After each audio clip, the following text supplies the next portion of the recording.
Bapak Ibu yang saya muliakan, lalu atas nama pemerintah Aceh Besar sangat mendukung usaha-usaha yang dilakukan oleh MES Aceh dan MES Aceh Besar untuk membantu melaksanakan usaha-usaha UMKM ya, untuk berbasis syariah. Khusus untuk MES Aceh Besar, kami juga memberikan satu lokasi supaya mereka bisa berkantor di sana, yaitu di lokasi Dekranas di Banjar. Karena di Dekranas itu usaha masyarakat sekarang terhimpun di sana.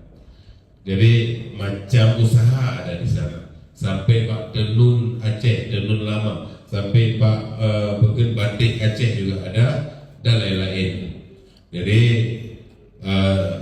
kamu menuju sebagai kantor urusan bagi MES Aceh Besar untuk mempermudah usaha-usaha masyarakat yang ada di Aceh